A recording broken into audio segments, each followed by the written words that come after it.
여러분, 지구의 모든 생명이 딱 하나의 화학 반응에 달려 있다는 거 알고 계셨나요? 그런데 말이죠. 이 반응이 어떻게 일어나는지는 무려 100년 넘게 아무도 몰랐어요. 완전 미스테리였죠. 오늘 바로 그 비밀을 풀어낸 한 과학 탐정의 이야기를 따라가 보려고 합니다. 자, 상상해 보세요. 지금 이 순간 1초마다 전 세계 식물들이 무려 6,000톤의 탄소를 공기 중에서 뽑아내서 생명을 만드는 재료로 바꿔놓고 있어요. 정말 어마어마한 양이죠? 네, 이게 바로 광합성입니다. 우리가 먹는 모든 것, 우리가 숨쉬는 공기까지 사실상 거의 모든 생명체가 이 과정에 의존하고 있죠.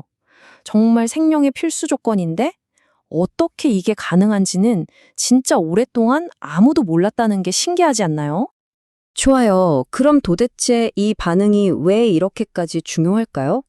이걸 제대로 이해하려면 먼저 생물 세계를 아주 근본적인 두 팀으로 나눠서 생각해 볼 필요가 있습니다. 생명체는요, 크게 두 종류로 나눌 수 있어요. 하나는 스스로 먹이를 만드는 존재들, 바로 독립영양 생물이고요. 다른 하나는, 그걸 먹어야만 살 수 있는 존재들, 종속영양 생물이죠. 간단히 말해 식물 같은 생산자들이 있고 동물이나 우리 인간 같은 소비자들이 있는 거예요. 그래서 말이죠. 과학자들도 식물이 뭔가를 만들어낸다는 건 당연히 알고 있었어요. 쟤네가 햇빛 받고 뭐 만들어서 먹고 사는구나 하고요.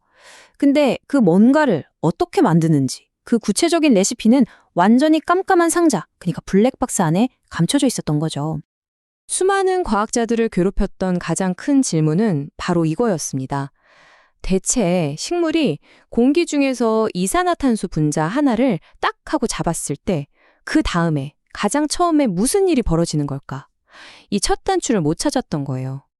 그래서 수십 년 동안 연구가 정말 지지부진했어요. 1860년대에 대충 방정식은 알았는데 그 속을 들여다볼 방법이 없었거든요.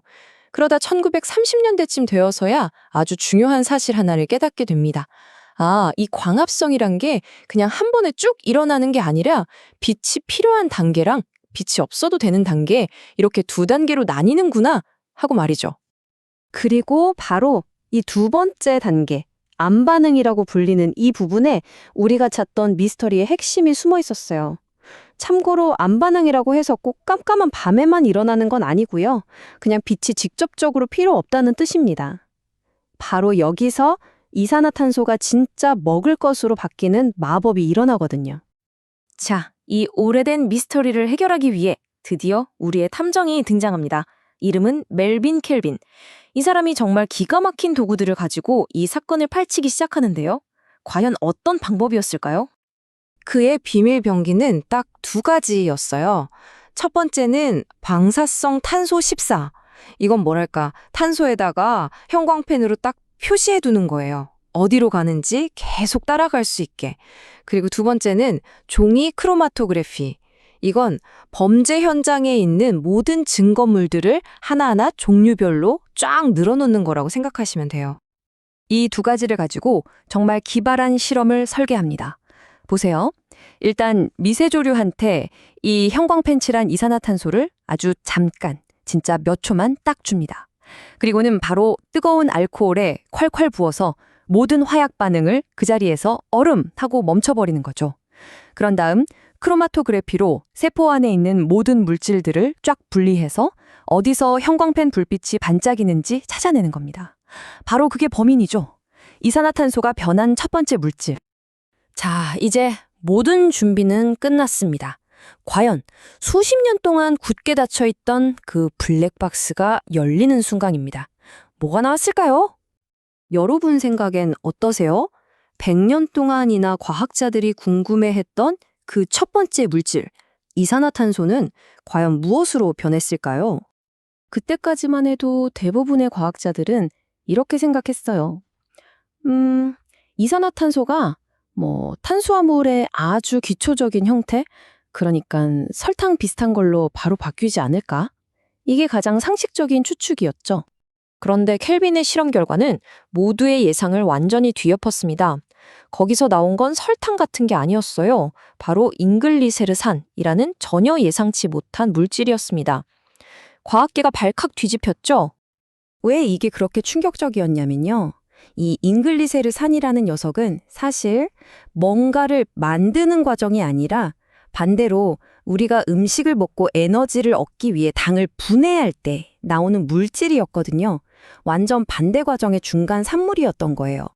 이 말은 즉, 식물이 양분을 생산하는 과정과 동물이 양분을 소비하는 과정이 서로 전혀 다른 길이 아니라 사실은 깊숙이 연결된 말 그대로 동전의 양면 같은 거였다는 걸 의미했습니다. 엄청난 발견이었죠. 켈빈은 여기서 멈추지 않았어요. 첫 단서를 잡았으니 이제 전체 그림을 맞추기 시작합니다. 이산화탄소가 도대체 어떤 분자랑 처음 결합하는지 알아내고 그 분자가 계속해서 다시 만들어지는 아주 우아한 순환고리, 즉 켈빈 회로의 전체 지도를 그려낸 겁니다. 이건 단순히 광합성의 비밀 하나를 푼 게 아니었어요. 생명체가 에너지를 만들고 쓰는 방식 전체에 대한 우리의 이해를 한 단계 끌어올린 그야말로 노벨상을 받을 만한 엄청난 업적이었습니다. 결과적으로 멜빈 켈빈은 수십 년간 누구도 열지 못했던 그 블랙박스를 활짝 열어서 그 안에 모든 경로가 그려진 아주 상세한 지도를 우리에게 선물한 셈입니다. 보세요. 켈빈 이전에는 그냥 탄소가 어딘가로 가겠거니 하고 막연하게만 생각했죠? 그런데 켈빈 이후 우리는 11개의 정교한 반응으로 이루어진 전체 순환 과정을 알게 됐어요. 만드는 과정과 쓰는 과정이 따로 노는 줄 알았는데 사실은 깊게 연결돼 있다는 것도요. 한마디로 우리 행성의 생명이라는 거대한 엔진이 어떻게 돌아가는지 그 설계도를 보여준 겁니다. 그래서 1961년 노벨위원회는 이렇게 말했습니다. 광합성은 지구 모든 생명의 절대적인 전제 조건이며 가장 근본적인 생화학 반응이다. 켈빈의 연구가 바로 이 가장 근본적인 반응에 대한 명쾌한 화학적 해답을 내놓은 거죠. 하나의 경로를 밝히는데 100년이라는 시간이 걸렸습니다. 켈빈이 탄소의 지도를 그렸듯이 지금 이 순간에도 과학자들은 또 다른 미지의 영역에서 생명의 지도를 그리고 있겠죠? 과연 다음으로 완성될 생명의 지도는 무엇일까요? 한번 생각해 보는 것도 재밌을 것 같습니다.